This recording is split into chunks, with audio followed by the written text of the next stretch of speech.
Estamos llegando a Pesaj y el tema es qué hacer cuando la arqueología contradice lo que nos dice la Torá. No sé si pueden ver el PowerPoint que puse acá. Eh, no puedo ponerle como presentation porque me toma los dos screens, así que vamos a ponerlo así. Ajá, Jacob, perdón, nada más un favor.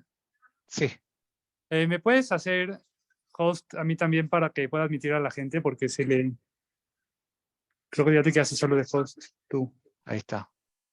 Gracias. ¿Alguien más? Bueno. Supongo que habrán sido encarados más de una vez con argumentos de arqueólogos famosos, historiadores famosos, donde cuestionan las historias que tenemos de la Torá. Y es sobre eso que quiero hablar esta noche. Al final de esta presentación, si espero que tengamos tiempo, vamos a enfocarnos un poco más en la historia misma, pero hasta entonces, a pesar del título, esta es una clase más de epistemología que de historia. Epistemología quiere decir cómo sabemos lo que sabemos. Y empecemos con ver lo que dicen algunos arqueólogos e intelectuales sobre lo que pasó o no pasó en Yetziat Mitzrayim. Uno de los arqueólogos más famosos del mundo hoy en día, la mayoría, by the way, son Yehudim, muchísimos de ellos en Israel. Israel Finkelstein se llama, muy famoso por haber escrito un libro en 2001, el objetivo del cual es decir que casi nada de lo que la Torá nos cuenta ha pasado. Se llama La Biblia desenterrada. Y junto con Neil Asher Silverman sostienen que gran parte de la historia que nos contamos, incluyendo Yetziat Mitzrayim, no es más que nuestra imaginación y tradiciones de los antiguos israelíes, que no tiene evidencia arqueológica. Dicen que el pueblo de Israel surgió orgánicamente como ciertos elementos del pueblo de Canaán, y después las historias se inventaron después de eso. Otro compañero era un amigo de él también de Israel, Itzhak Paz, declaró que no hay evidencia arqueológica de Mitzrayim. Dice que probablemente es un evento que nunca tuvo lugar, y que como arqueólogo y científico, presten atención, y científico, solo puede juzgar de acuerdo con sus hallazgos. Sus hallazgos no respaldan el mito del Éxodo, y que no hay ningún documento egipcio que cuente una historia como la que contamos nosotros de Yetziat Mitzrayim.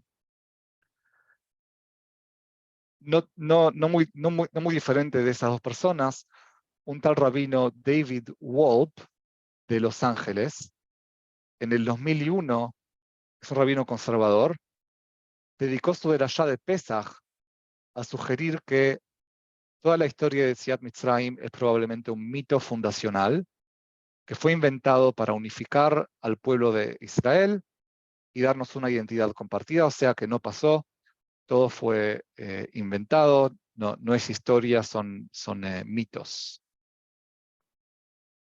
Y antes de empezar a analizar qué es lo que tenemos que hacer cuando nos confrontan con argumentos así, alegaciones de este tipo, quiero que entendamos eh, específicamente la obsesión que existe con la historia en general, la obsesión que existe específicamente con Egipto, y otra obsesión más allá que la obsesión con todo lo que es judío, con todo lo que es de Am Israel.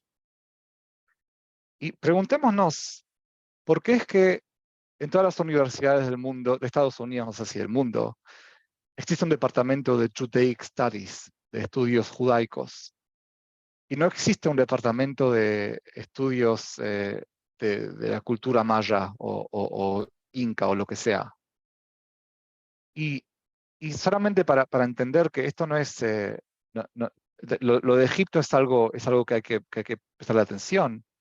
Déjenme recordarles que Heródoto, el famoso griego, Julio César, Marco Antonio, Napoleón, Hitler, todos ellos estaban absolutamente cautivados por el misticismo del antiguo Egipto. Entonces, primeramente, entender que Egipto es un caso especial y resuena en un sentido muy profundo con la imaginación occidental. O sea, las grandes figuras de la historia occidental, de Roma, de Grecia, de Europa, siempre se sintieron atraídos a toda la historia de Egipto, específicamente Egipto. Sin embargo, si se fijan en el mundo oriental, incluyendo el mundo judío oriental, esa obsesión no parece haber existido. Les voy a dar unos ejemplos que los percibí hace unos años. Rabbi Saadia Gaon, un gran hajam, vivió cerca de Cairo. Rambam, también, Fostat. Rabbi David ibn Zimra, también. Y si se fijan en sus escrituras, sus libros, nunca mencionaron nada sobre las pirámides o los hallazgos arqueológicos que se encontraban a algunos kilómetros de donde ellos vivían. Nunca les interesó. Y tenemos que entender por qué. Entonces, primeramente, Egipto, mismo sin entender por qué, tenemos que aceptar que resuena, tiene un cierto encanto con la imaginación occidental. Quizá esté relacionado eso con Avodah Zarah y cómo también todos nosotros, como parte de nuestro Yetzer Hará, sentimos cierta atracción a ciertos elementos de Avodah Zarah, y Egipto representa muchos de esos elementos. Quizás sea otra cosa, no sé, pero Egipto es un caso especial. Ahora, pasando a la historia hoy en día, la historia de Israel Finkelstein, de Itzhak Paz y de muchos otros, la historia que estudiamos en nuestras escuelas, es presentada como ciencia. Como se habrán dado cuenta en lo que dijo Itzhak Paz, él dijo: yo como arqueólogo y científico tiene que seguir ciertas normas. Antes de entender todo esto, quiero darles una introducción de la filosofía de Rambam. A Rambam se le planteó el siguiente problema. En su generación existían dos grandes pensamientos, dos escuelas diferentes. Una, la de la ciencia de su tiempo. By the way, cuando ustedes escuchen la palabra filosofía o filósofo de aquel entonces, así es como se llamaba la ciencia. Entonces, tenemos por un lado Aristóteles y la comunidad científica, que creían que si bien el mundo demuestra provenir de cierta prime mover, de cierta causa primordial, que sería su versión de Dios, el mundo es estático y nunca fue creado. Por otro lado está lo que creemos por tradición, que es que el mundo fue creado yesh me'ain, de nada, fue creado de la nada, y por lo que Rambam tuvo que lidiar con esa tensión. Anteriormente, antes que Rambam, Jajamim, grandes Jajamim, tanto como Rabbi Saadia Gaon y otros, y las escuelas de la filosofía musulmán del Kalam, sugirieron ciertos argumentos que según ellos demostrarían que lógicamente el mundo tiene que haber sido creado. Y por ejemplo, postularían ciertas premisas, dirían: no existe nada que no tenga causa. Y ya que no existe nada que no tenga causa, todo tiene que tener su causa. Y ya que no puede haber nada con causas infinitas, otra premisa, debe haber habido una causa primera. Algo así. A Rambam eso le disgustó mucho y dedicó una gran parte de Moreh HaNevuchim a atacar a esta línea de argumento. Y según el Rambam, tenemos que diferenciar con mucho cuidado entre lo que en árabe se llama burhan, que serían las pruebas que pueden demostrar algo de una forma concluyente, y dalil, que serían las cosas que bien no se pueden demostrar lógicamente, pero se puede sugerir ciertos argumentos que solidifiquen cierta posición. Es la diferencia entre ciencia y retórica. El mundo de la lógica y el razonamiento inductivo, de un lado, y por otro lado es la plausibilidad, las cosas que no son necesarias pero son plausibles, y lo que se llama hoy en día el razonamiento abductivo. En estadística se le llama eso la probabilidad bayesiana. Demostrar algo concluyentemente, burhan, significaría aportar pruebas de tal manera que la audiencia acepte libremente la conclusión sin que el que propone esa conclusión tenga que acudir a coerción y basándose únicamente en la prueba. Es objetivamente verificable. Entonces, las pruebas matemáticas, la lógica, la experiencia sensorial, las cosas que veo con mis propios ojos, son ejemplos de pruebas demostrativas. Por ejemplo, si quiero hacerles creer que hay un árbol rojo fuera de mi casa y se los hago ver con vuestros propios ojos, los estoy llevando sin coerción a una conclusión ineludible. O sea, esto es burhan. Burhan es cuando les demuestro de una forma que sin coerción pueden aceptar lo que estoy proponiendo. O deberían aceptar lo que estoy proponiendo.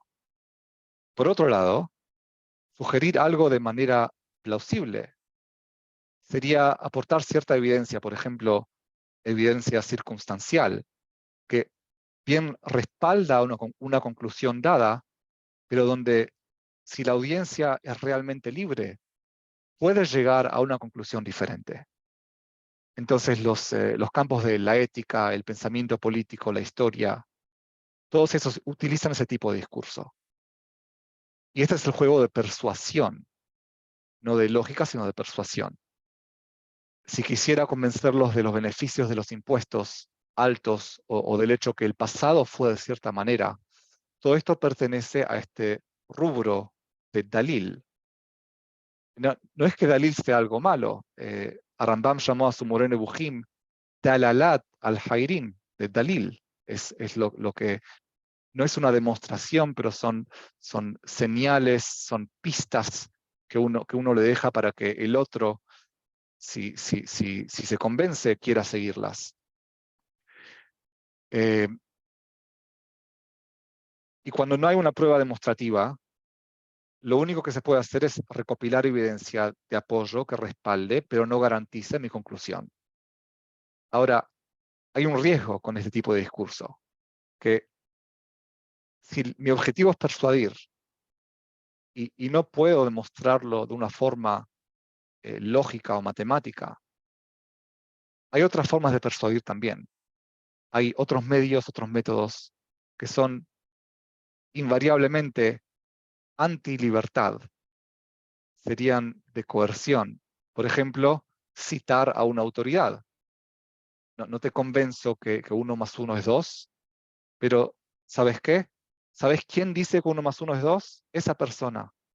Y si tú no crees a esa persona, ahora estamos en lo personal.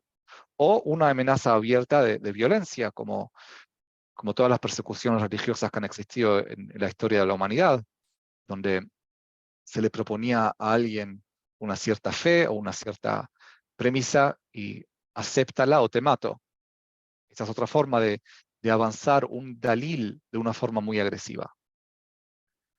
Entonces, nuevamente, dalil es el último tipo de demostración, signos que pueden utilizarse para sugerir cierta forma, pero que debe ser acordada libremente por la audiencia.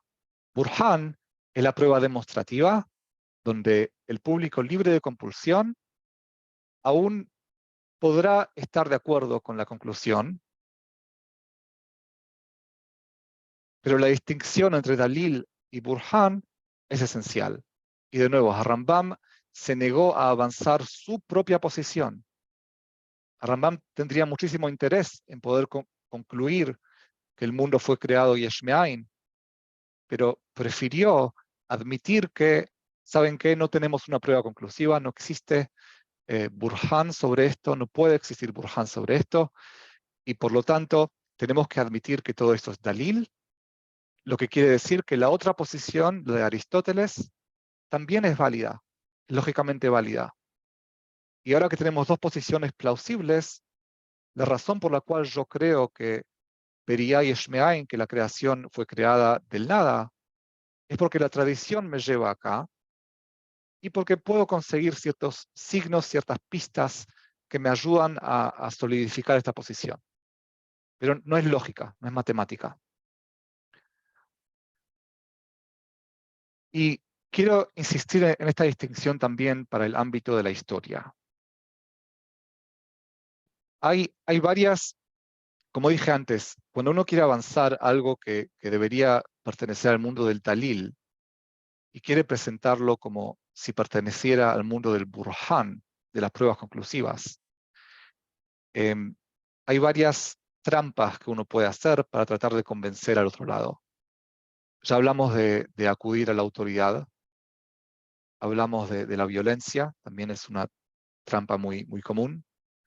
Y hay ciertas trampas lógicas, falacias, se dice en español, falacias, que también pueden usarse para tratar de engañar a la audiencia, a tomar algo como como si hubiera sido, si hubiera sido soportado lógicamente, aunque la lógica detrás de aquella cosa no es tan sólida.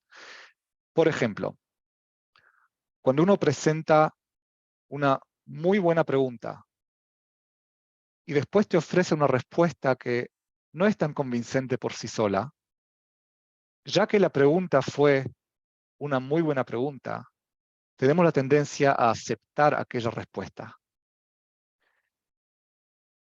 Eh, by the way, una cosa que está relacionada es que como seres humanos y por la curiosidad que tenemos con uno de nuestros sentidos, nos resulta muy difícil dejar preguntas sin responder. Así que si alguien nos abre los ojos a alguna curiosidad, alguna pregunta, algún misterio, sentimos una sed inmediata a tratar de encontrar una solución, más allá de si la solución es correcta o no, por lo que si la persona misma te dice, este es el misterio y esta es la respuesta, tendemos a aceptar esa respuesta sin analizarla muy, muy a fondo. Lo ven eso con todas lo que se llama en inglés conspiracy theories, teorías conspirativas, o no sé cómo se diría en español. Otra cosa que pasa también es cuando confundimos la observación con la interpretación. Entonces, a veces alguien te da una pregunta y te da una respuesta y solimos aceptar la respuesta por la pregunta. Y otras veces la persona te da una observación y te dice, por lo tanto, ya que tengo esta observación, acéptame también mi interpretación de esta observación. Yo fui el arqueólogo que encontró esta piedra y mi teoría es que esta piedra está aquí por ABC. Entonces, ya que la primera parte yo la acepto, si esta piedra fue encontrada por ti y te creo que fue encontrada ahí, yo qué sé qué, te voy a agarrar también tu interpretación, lo que es peligroso. Bueno, habiendo entendido todo esto, volvamos a la historia.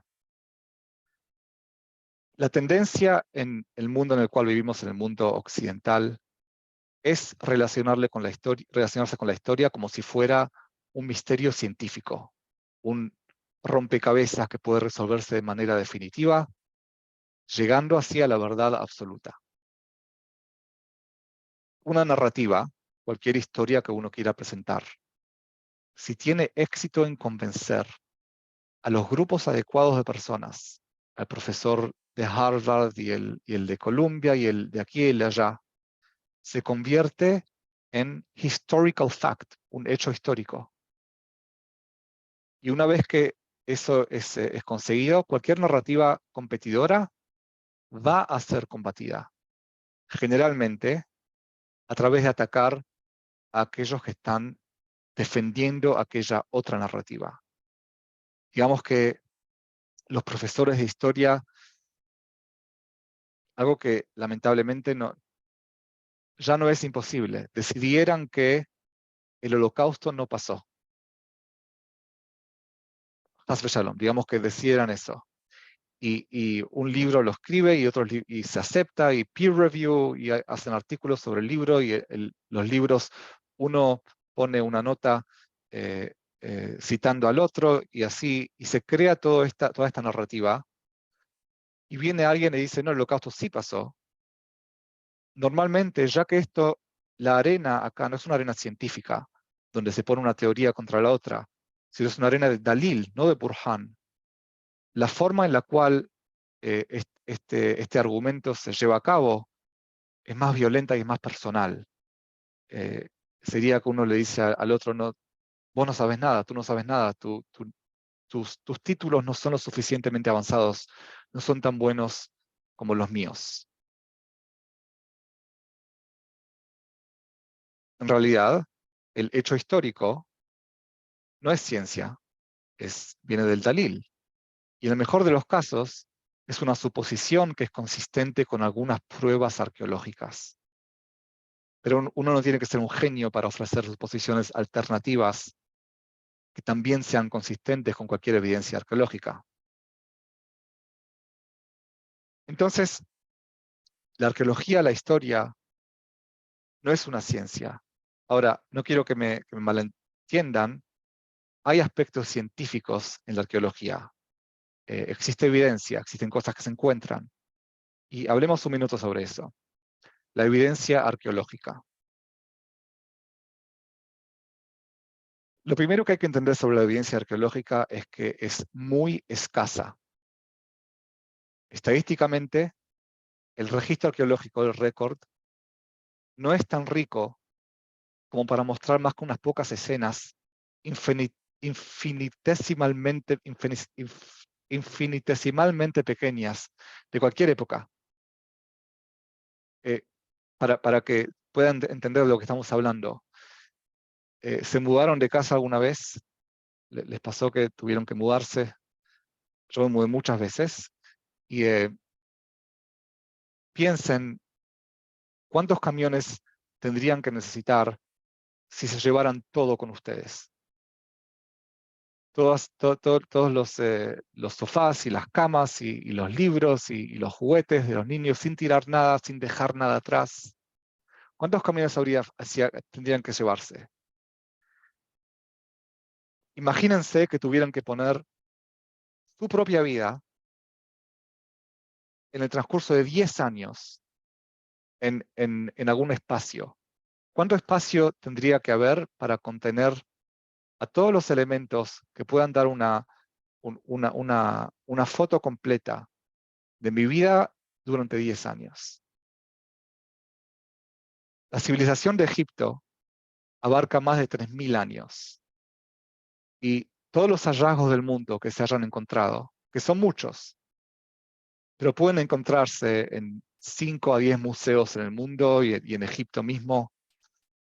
O sea, es un registro muy limitado en términos de cantidad, muy, muy, muy limitado relativamente a los 3.000 años de historia que debería representar.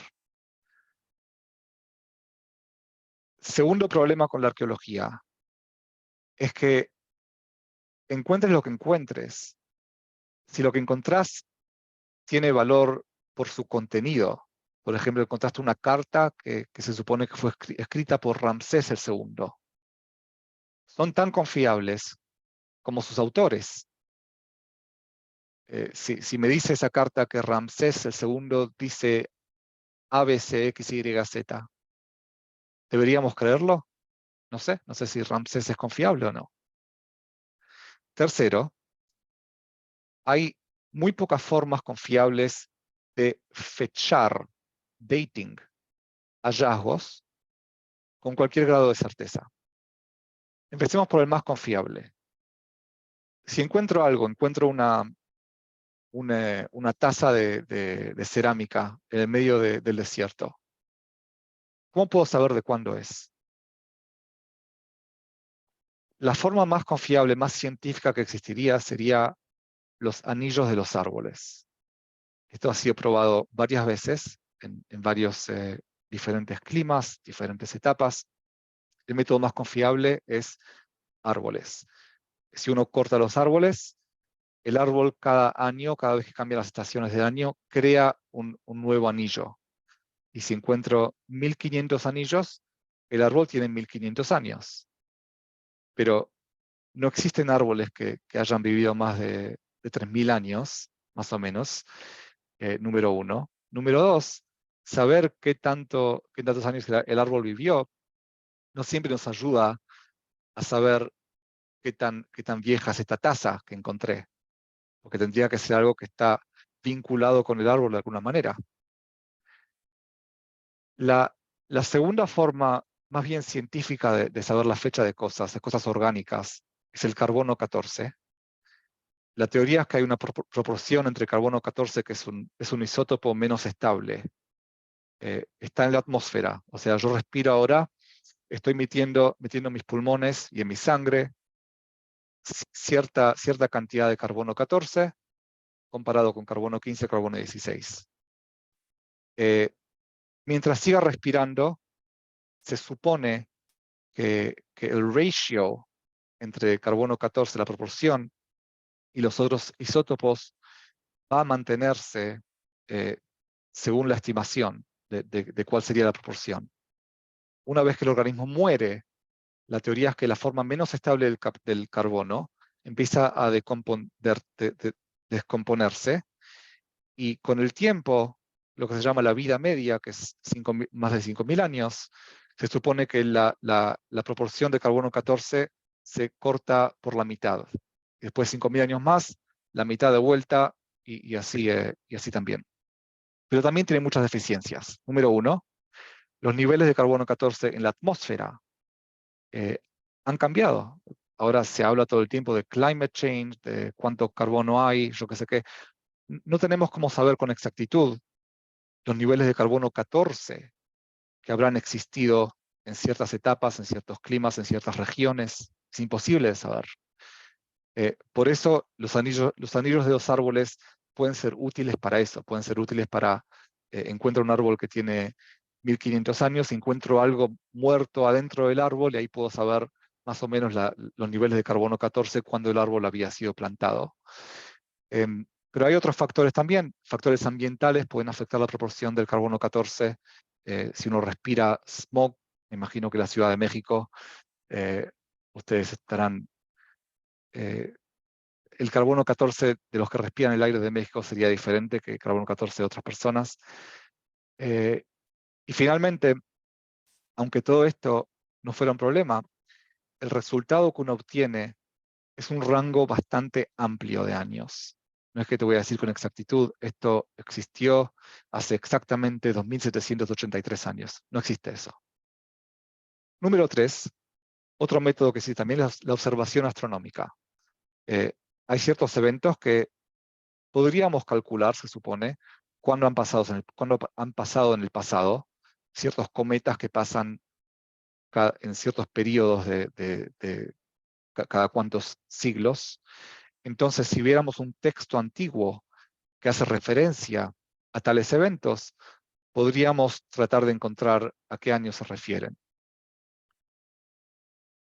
Como cuarta forma de fechaje tenemos la datación cruzada. Si uno encuentra algo y sabe más o menos o cree que sabe la fecha en la cual este algo existió, y hay otra cosa que se supone que es de la misma era, de la misma fecha, ahí podemos extrapolar y suponer que todas las cosas son de esa fecha conocida.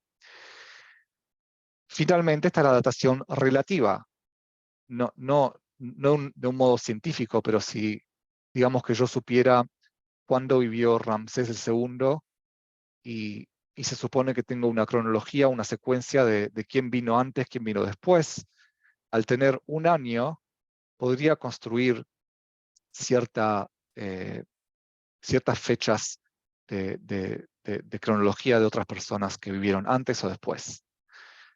En resumen, si los historiadores fueran honestos, un historiador honesto que fuera realmente científico, diría lo siguiente: esto es lo que encontramos. No tenemos idea de lo que significa, pero una posibilidad que por ahora parece consistente con este hallazgo es ABC. Esa sería la presentación honesta de la historia. Entonces, empezamos hablando y notando que Egipto tiene un cierto magnetismo, es un caso especial, por alguna razón a todos les encanta Egipto. Número dos, la presentación de historia en el mundo occidental sería algo que a Rambam o gente con esa sensibilidad a lo que es ciencia no tendría que aceptar, porque es confundir lo que llamamos Dalil con Burhan, es presentar algo que no puede ser científico como si fuera científico. Y ahora el tercer punto es notar que no solamente Egipto es especial, pero todo lo que tiene que ver con la historia del pueblo de Israel también es especial. Eh, y hay fuerzas mucho más profundas que hay que entender. Déjenme darles dos ejemplos. Supongamos que un teórico biológico evolutivo, el Darwinian Evolutionary Theorist, propone que el abuelo de un pollo común es algún tipo de dinosaurio carnívoro. Esto sería un ejemplo de un hecho histórico en el que esta persona está insistiendo. Como otras teorías históricas, el valor de esta teoría también va a terminar dependiendo de si es aceptada por el grupo adecuado de personas. Y cualquier oponente a la teoría se encontrará con agresiones ad hominem, personales. Sin embargo, el pollo, el sujeto de la teoría, difícilmente se sentirá ofendido por ella. Por otro lado, imagínense que este mismo teórico llega sin invitación a una comunidad y les dice con un aire de autoridad que a pesar de lo que puedan creer acerca de las historias y tradiciones de sus familias, todos ellos provienen en realidad de relaciones incestuosas entre chimpancés y cerdos, y que hay evidencia arqueológica que respalda esta tesis. Aquí, la diferencia es que el sujeto de la teoría debería sentirse ofendido, porque la tesis propuesta no se ofrece en un vacío, sino como una alternativa a la memoria de esta comunidad. Hay una diferencia muy grande entre una tradición viva y una civilización muerta. Egipto, por ejemplo, es una civilización muerta. Nadie ha hablado egipcio en 2000 años. No hay memoria. Tratar la historia yehudí, hebrea, como la historia egipcia, es ofensivo, porque presupone que no hay nadie que recuerde o que sea un testigo confiable. Y no solo eso, sino que fijémonos qué tan confiables son los historiadores modernos, que como dije antes, con el revisionismo del Holocausto, uno puede ver qué tanto podemos fiarnos de los museos para que preserven nuestra memoria. Entonces, vamos a dejar algo muy claro. Cuando uno encuentra historiadores antagonistas, como los que presentamos al principio, tenemos que analizarlos psicológicamente antes de ponernos a abordar lo que están afirmando. Y hay que preguntarse ciertas preguntas. Israel Finkelstein, por ejemplo. ¿Por qué su obsesión? ¿Están realmente tan seguros de sus hallazgos? ¿Son honestos cuando los presentan como ciencia, como estaba diciendo Itzhak Paz? ¿Existe tal vez algún prejuicio arraigado que tiene más que ver con el impacto deseado de las implicaciones de la teoría que están proponiendo? Hay que entender que son personas, a veces muy inteligentes, que decidieron que el mejor uso de su intelecto, tiempo y esfuerzos es encontrar maneras de demostrar que Am Israel, lo que recordamos, es incorrecto y que por lo tanto nuestra identidad no vale nada. Uno no hace esto a menos que exista alguna patología profundamente arraigada en juego. Entonces, en primer lugar, antes de malgastar nuestro propio tiempo y esfuerzo en refutarlos, hay que entender el contexto. Y muchas veces, este tipo de historia es simplemente una forma de puro y simplemente antisemitismo, que puede venir de judíos también, de privar al pueblo judío de su derecho de recordar. Para comparar, y como curiosidad, la obsesión con la memoria judía no es la misma que la obsesión con la memoria de otros pueblos. Por ejemplo, el mismo arqueólogo que te va a decir, no encontramos evidencia que Yetziat Mitzrayim pasó, cuando tenemos toda la Torá y nuestra memoria diciendo que sí pasó, va a confiar ciegamente 100% en cualquier documentito que ponga arriba fue escrito por yo que sé quién de Egipto. Y comparémoslo con otras culturas. ¿Ustedes sabían que en Estados Unidos la Constitución, que es lo que forma a los Estados Unidos, lo que une a los estados, fue primero firmada y después, 2 años después, fue ratificada? Y ese es el documento que se supone que le da la identidad y el valor a la nación de los Estados Unidos. ¿Ustedes saben que ese documento desapareció? Que mismo al principio, en los primeros años, creo que la esposa de Jefferson fue quien dijo que it's a good enough copy, es una copia que se supone que es suficientemente buena. ¿Cómo es eso que nadie cuestiona si la Constitución ha sido realmente ratificada o no? No tenemos ni el original. Y la razón es muy simple, es porque la nación americana, el pueblo americano, es aceptado como un pueblo que tiene el derecho a recordar. Entonces, cuando escuchen a alguien atacando a nuestro derecho a recordar, el primer sentimiento que tenemos que sentir es estar ofendidos, porque nosotros nos acordamos. Ahora, para nosotros mismos, si tuviéramos que confrontar una acusación como las que presentamos al principio, la verdad es que la memoria nos alcanza. La razón por la cual creemos que Yetziat Mitzrayim pasó y que salimos de Mitzrayim es porque, como vamos a hacer en unas noches, cada Pesaj, todas las generaciones, por miles de años, hemos contado esta misma historia desde que salimos de Mitzrayim. Y es nuestra memoria. Memoria no es algo personal, existe memoria también colectiva de una familia, memoria nacional. En el ejemplo de Estados Unidos, la Constitución, lo que pasó es una memoria nacional. En el ejemplo familiar, el hecho que mi abuelo haya sido mi abuelo no es algo que lo sé por DNA, por ADN, es algo que lo sé por memoria familiar.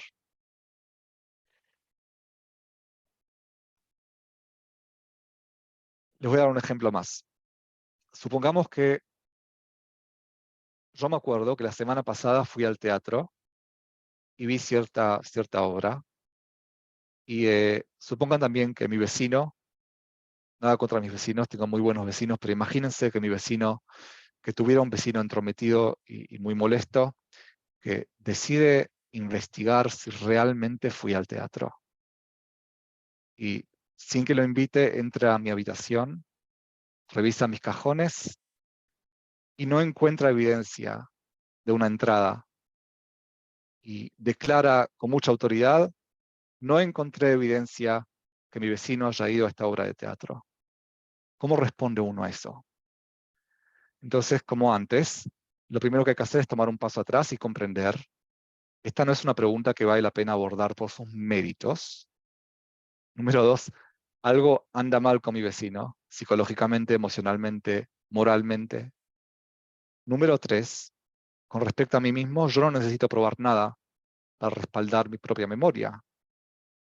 Ahora, si quisiera de cualquier modo presentar una defensa, simplemente como un ejercicio retórico, todo lo que tendría que hacer es ofrecer una narrativa plausible. Estamos en el mundo de Dalil, como dijimos antes, que sea coherente con el hecho de que mi vecino no encontró un boleto y mi propio recuerdo de haber asistido a la obra. Pueden haber 15 narrativas. Cualquiera de ellas es una buena defensa contra la acusación que está avanzada por la narrativa que dice no fuiste al teatro. Bueno, para eso, y ahora nos estamos adentrando a cuál sería nuestra respuesta a todas las acusaciones que Yetziat Mitzrayim nos pasó. Tenemos que entender qué parte de la historia de Yetziat Mitzrayim son cosas que realmente recordamos esencialmente en comparación a detalles menos importantes. Por ejemplo, hay un midrash que todos los niños de Gan escuchan, que la hija de Paró, Batia, cuando encontró a Moshe en el agua, extendió su mano y la mano se extendió milagrosamente por no sé cuántos metros. ¿Esto es parte de nuestra memoria? No. O sea, así como que tenemos que defender las cosas que sí recordamos, tenemos que entender qué detalles son más para embellecer a la historia y no son detalles que son esenciales a la historia que realmente recordamos. Si se acuerdan cuando discutimos a Adama Rishon hace unos meses, señalamos muy cuidadosamente que la Torá no afirma en ningún lugar que Adán fue el primer Homo sapiens, el primer hombre. Adán fue el primer Homo sapiens con Selem Elohim. Es una distinción bastante importante. Entonces, definamos con mucha precisión los contornos de nuestra memoria de Mitzrayim. Y no es tan simple. Por ejemplo, tenemos que estar dispuestos a admitir que la Torá se narra del punto de vista de Am Israel. ¿Es posible que los egipcios percibieran las cosas de manera diferente? ¿Sí? Los años no son tan importantes. Esto lo descubrí hace unos años nada más, que estamos ahora en el año 5783 desde la creación de Adán, se supone, ¿no? Ustedes saben que esta cuenta comenzó en el tiempo de los Geonim nada más, que hasta ese entonces nadie hablaba de los años de Briat Olam, y no sin razón. La razón es que a nadie en el mundo le importaba de llegar a una cuenta absoluta de años. Todas las cuentas en el mundo antiguo eran relativas. Lean el libro de Melahim, Shemuel, es en el año tal y tal, del rey tal y listo. ¿Para qué tengo que saber cuántos años pasaron desde Bereshit? ¿En qué me cambia? Eh, entonces, los años que nos da el Taná Rabbi Yosef ben Halaftá en el Midrash que se llama Seder Hadorot, que no es un Midrash presentado como algo que tiene que aceptarse. Es un Midrash que conecta muy, muy bellamente, como cuando hablamos de Midrashim, eh, las cronologías del Tanaj, y te dice, bueno, el Tanaj nos dice que vivió tantos años y dio luz, y el próximo es así, entonces si juntamos todos, llegamos al año 5783. Pero no es uno de los 13 Aikarim.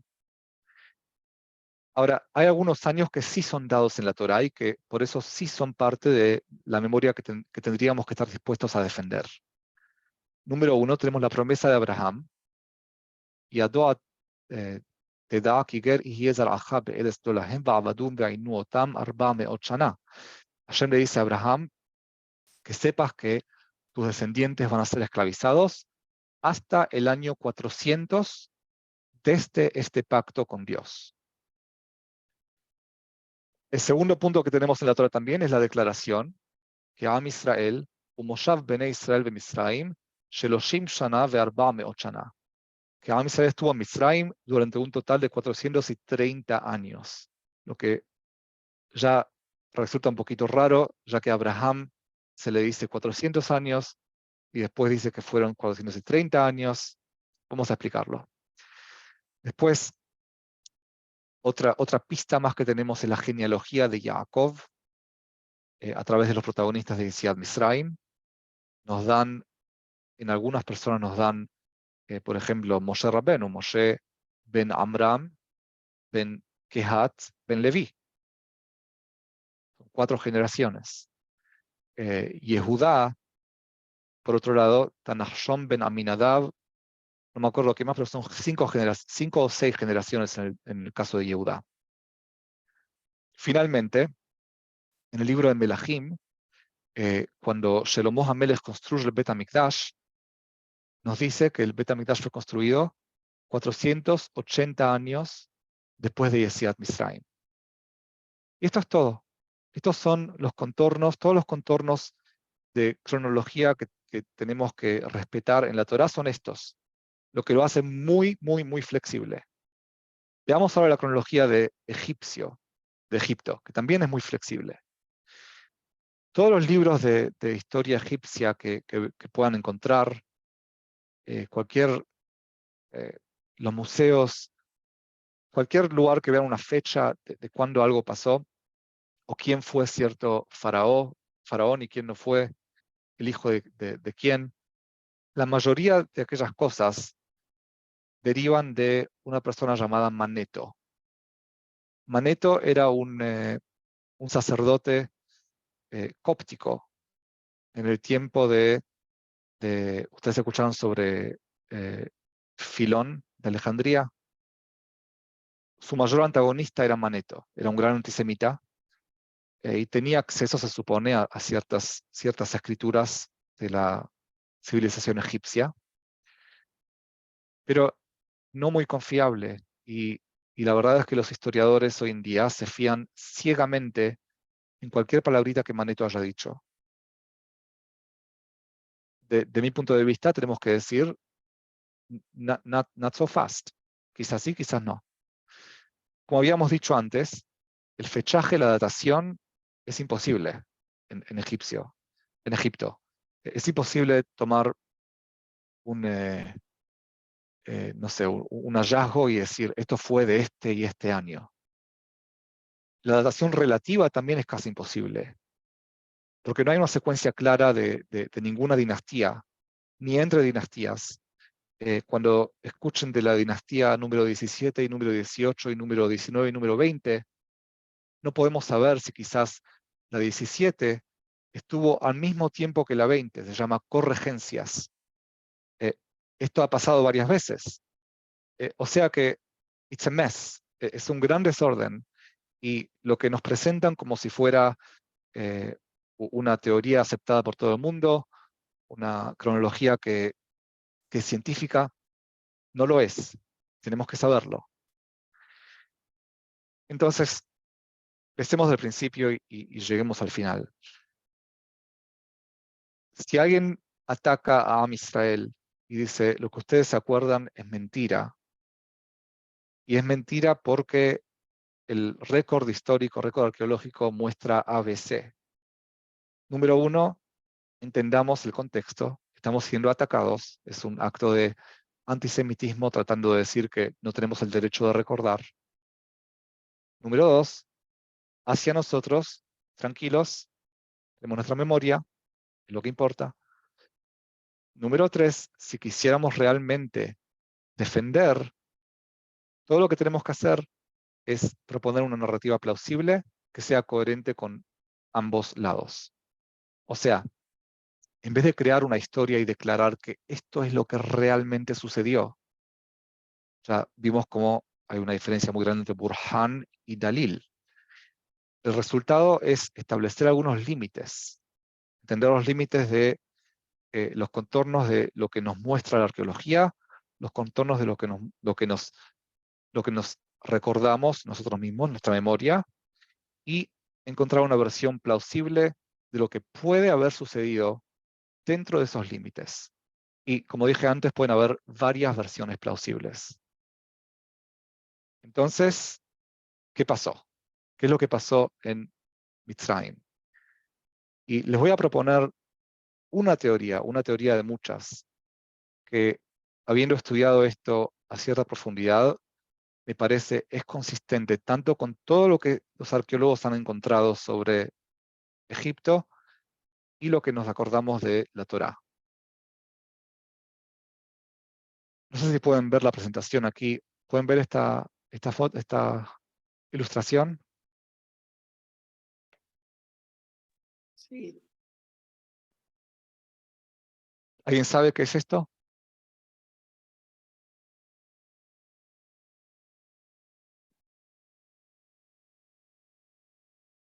Bueno, esta es un engrave muy famoso encontrado en egipcio que muestra a lo que se llaman los Hyksos.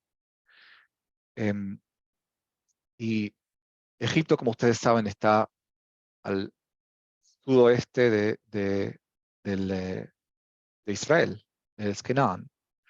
Y durante muchos siglos siempre hubieron semitas en egipcio.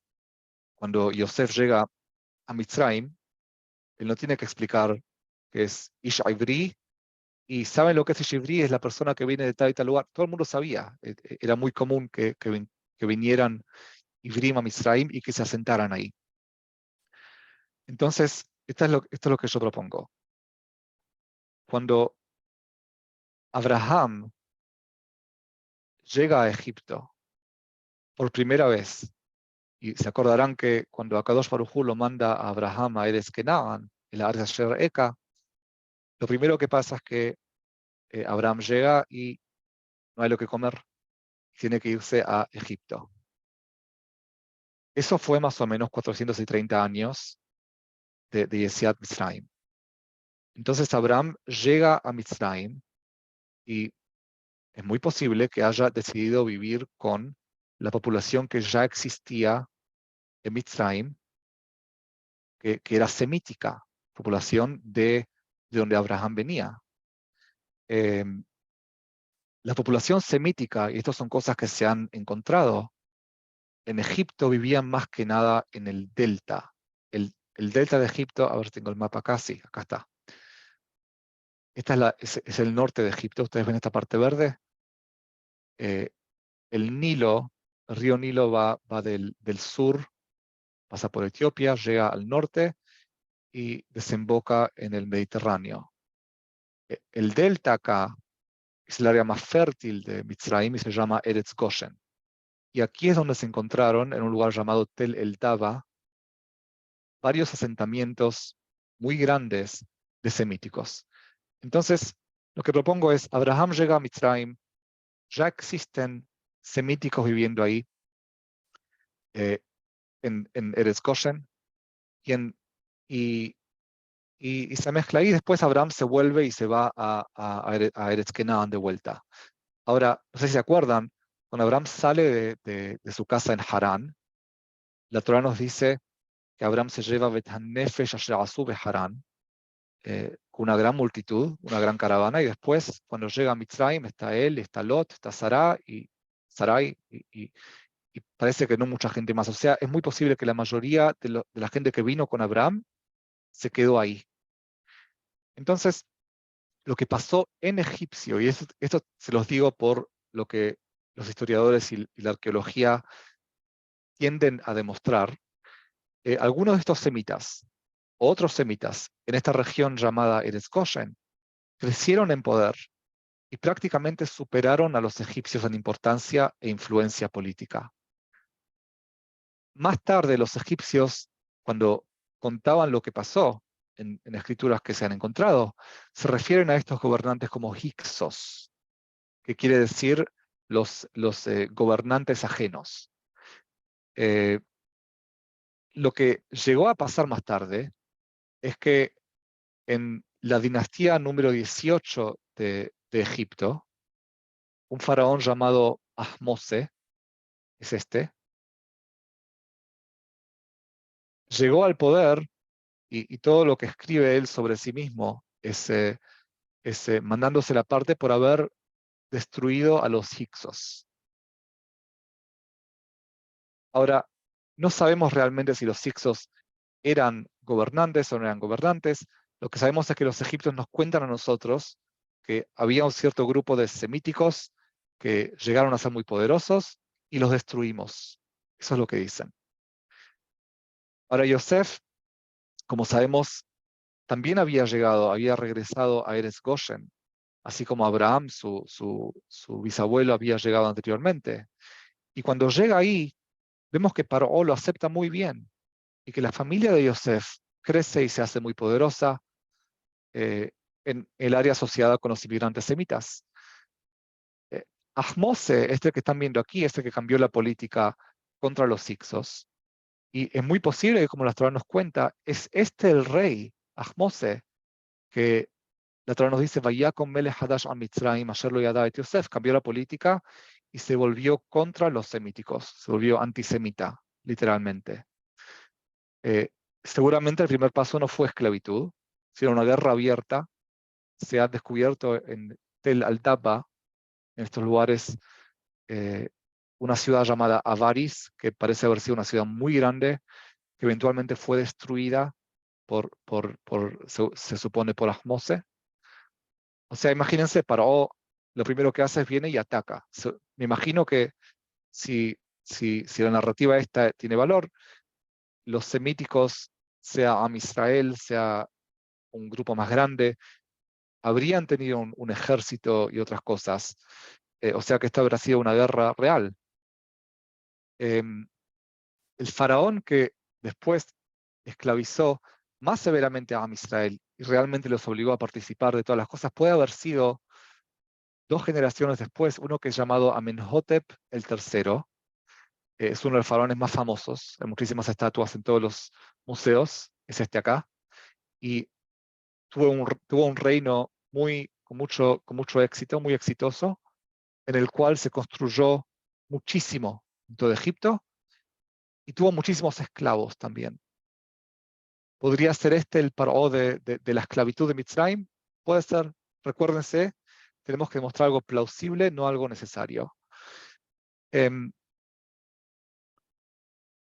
Algo muy interesante, Amenhotep el III tenía un general que luchó en sus batallas en Kush, en Nubia, cuyo nombre era Marimose o Marimoshe.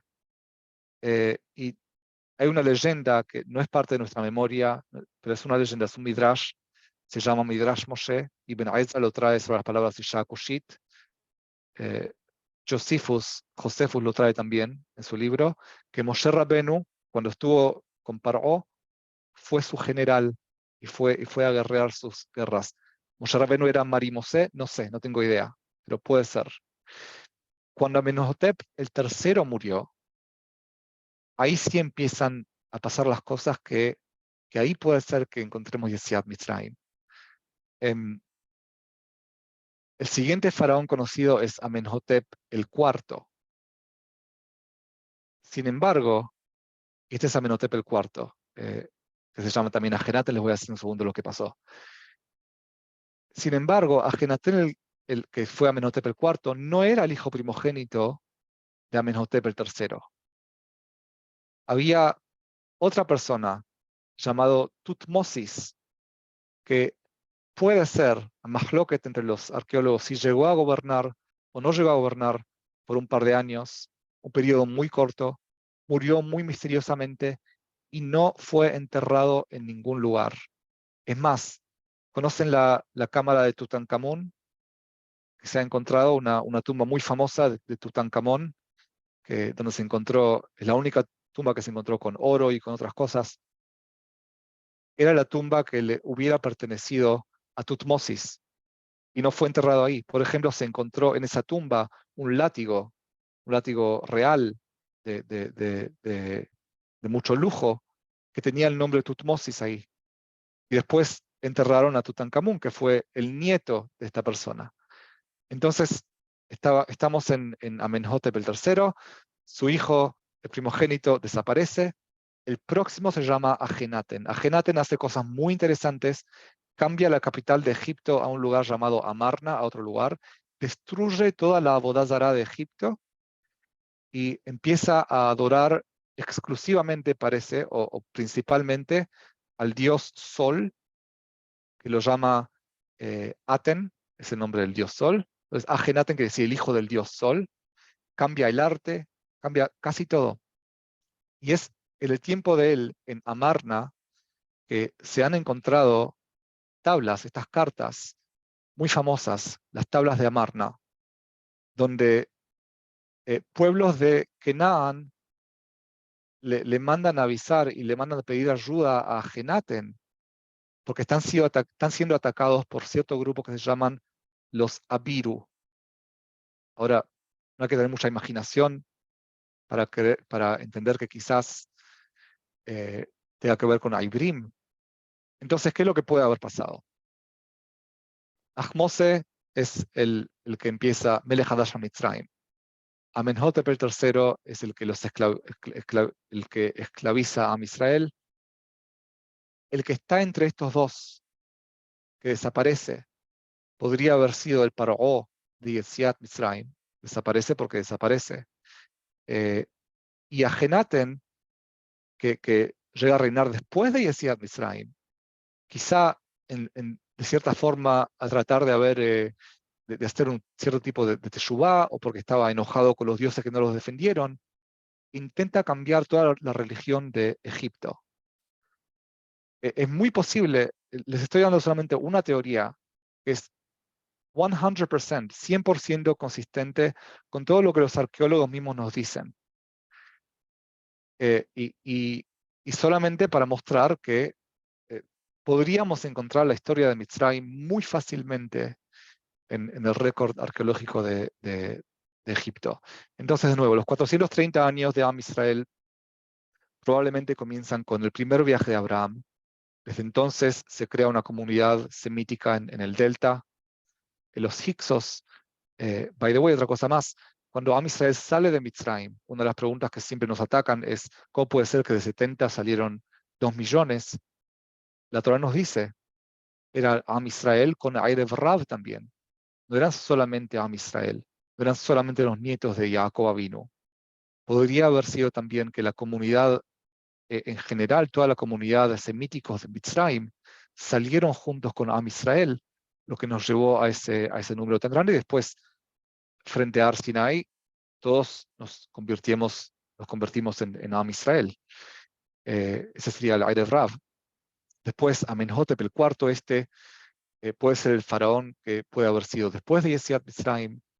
Dejó un tesoro de cartas en Amarna con correspondencia con reyes en Canaán, que hablan de Abiru, que pueden haber sido los Ibrim en el tiempo de Yehoshua, que estaban atacando a todas las aldeas en Canaán, que mandaron a pedir ayuda a Egipto. ¿Es esto lo que pasó? No tengo idea. But that's not my job. Yo sé lo que sé por Yetziat Mitzrayim, por mi memoria, por Leil HaSeder, es la prueba más grande que puedo tener. Y lo que hemos hecho ahora es demostrar que hay muchas formas de responder. Hay que entender los límites de la historia, de la arqueología, los límites de nuestra memoria también. Entender que hay una agenda, hay mucha psicología, muchas emociones detrás del antisemitismo intelectual. Y asimismo, entender que existen defensas, hay muchas cosas que podemos sugerir, entendiendo que hay dos mundos, el mundo del Burhan y el mundo de Dalil, y nunca confundir uno con el otro. ¿Alguna pregunta?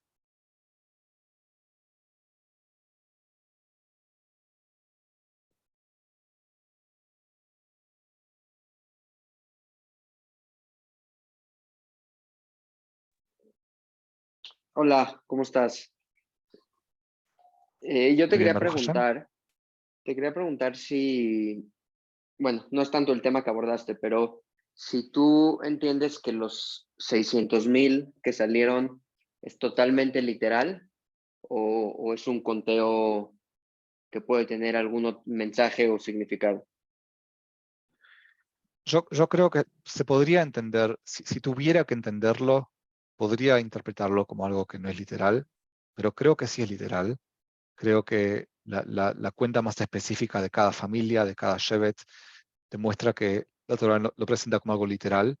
Y la explicación que di es que el Erev Rav pueden haber sido cuatro quintos de los 2 millones que salieron.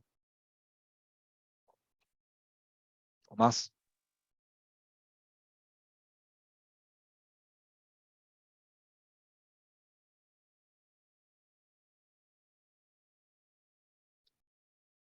Creo que ya nadie más tiene ni una pregunta. Pues le quiero agradecer. Muchísimas gracias. Excelente clase, excelentes ideas las que comparte con nosotros. Y es un gusto tenerlo otra vez aquí de vuelta. Gracias a ustedes y Muchísimas Moadim gracias. Lesimcha, Hag Sameach. Xameach. Gracias, muy interesante.